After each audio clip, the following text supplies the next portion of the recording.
It's the Recruiting Roundup powered by Rockin' Refuel Varsity. That's Jason Jewell. I'm Jared Cohen. We have 4 commitments to get to. Very busy last couple weeks around the state of Arizona, plus a few offers with some kids that are really starting to blow up. Let's get started, Jason. U of A have added 2 players in the last week. They've actually added 4 or 5 total to their 2017 class since June 1st. 2 of them from Arizona. Let's start with Bryce Gilbert over at Higley. Yeah, Bryce is the most recent, and the U of A is very excited about this kid. He is probably the number 2 tight end in the state of Arizona behind Tyler Johnson from Highland, guy that was recruited by big-time schools. Louisville, Nebraska, and Arizona State also had offered Bryce. He's a guy that's put on 20 pounds since last year. He's 6'5", now 230 pounds, caught 65 passes last year at Higley. I expect even more this coming up season, but it's a big-time get for the University of Arizona. And what is it for U of A that makes the Wildcats so attractive to Gilbert? Well, you know, he has family that stayed in state and played basketball at Arizona State, but staying in state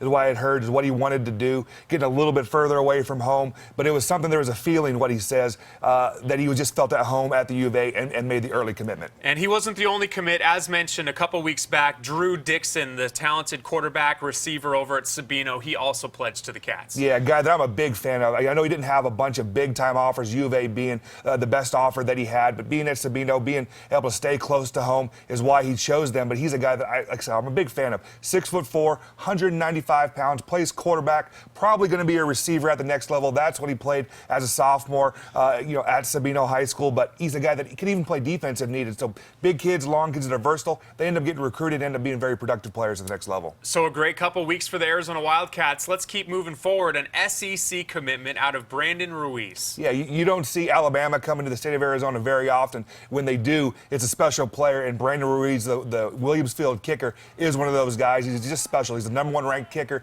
in the entire country, camped out at Alabama, earned the offer, and committed pretty much on the spot. And what's it say? Because we have learned that kickers don't often even get scholarship offers, even if you're really talented. So Ruiz kicking 76-yard field goals on Twitter surely helps. But what from a college coach's standpoint, when do you pull the trigger and offer a kicker? What do you have to see? You know, when I went out and I saw Brandon in spring, he was one of the most impressive prospects that I saw, and that's saying a bunch for a kicker. When I was out there watching him, this kid was kicking the ball on kickoffs out of the back of the end zone about 9 yards deep, which is huge. So when you're in college and you can have a weapon like that, some coaches don't feel that special teamers are weapons, but he definitely is. There's no chance for guys to get returns against those teams. And he was a weapon for Williams Field last year. He kicked a 51-yarder last season, so congrats to Brandon. The last commitment we want to get to, Jason, how about Colby Taylor? He's dealt with the knee, but his recruitment never slowed, and he announced his commitment to a Pac-12 school. Yeah, the Chandler wide receiver, I think, shocked everybody, and he committed to Oregon State. Now,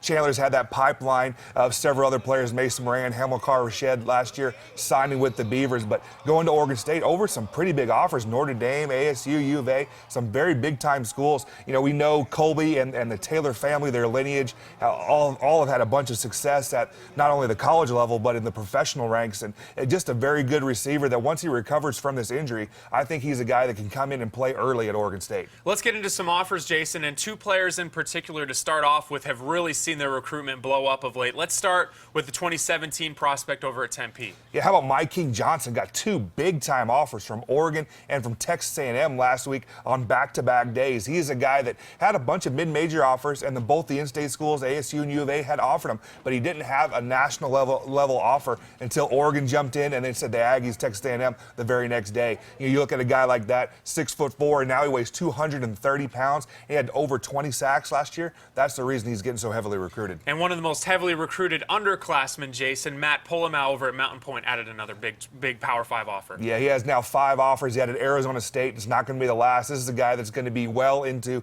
20, 30, 40 scholarship offers before, it's all said and done. Big-time defensive lineman, 6'2" and 290 pounds. Throws a shot put over 50 feet. The guy's just ridiculously explosive. Jason, we had to skip the roundup last week. You had your big camp over at GCC where a handful of players received some offers, some of which it was their first offers. Tell us about how that camp was and some of the recruitment that came out of it.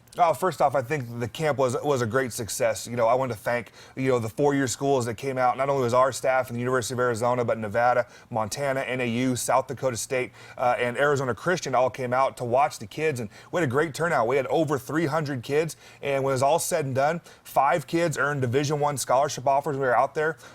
Jonathan Nathaniel, the talented offensive tackle from Basha, was offered by the University of Arizona. He was out there playing left tackle and did a very good job. And then South Dakota State, who we know is recruits here very, very heavily, they offered 4 players. And like you mentioned, some of them got their first offers. Nami Tuituu, the offensive lineman, defensive lineman from Mesa High School, got his first offer from the Jackrabbits, and then Utah State followed up a couple days later and offered him as well. DeAndre Hughes, Tempe High School safety, a little bit undersized, but gosh, the kid's film was very, very good. He's explosive. Very talented film. He got his first offer from South Dakota State. Trey Bugg, another Williamsfield guy, got, I believe this is his 5th offer for him. And then Ryan Johnson, another wide receiver over at Chandler High School. This is his 3rd offer from South Dakota State. He also has Eastern Michigan, in the mix as well as Idaho. That's Jason Jewell. I'm Jared Cohen. This has been the Recruiting Roundup, powered by Rock and Refuel Varsity.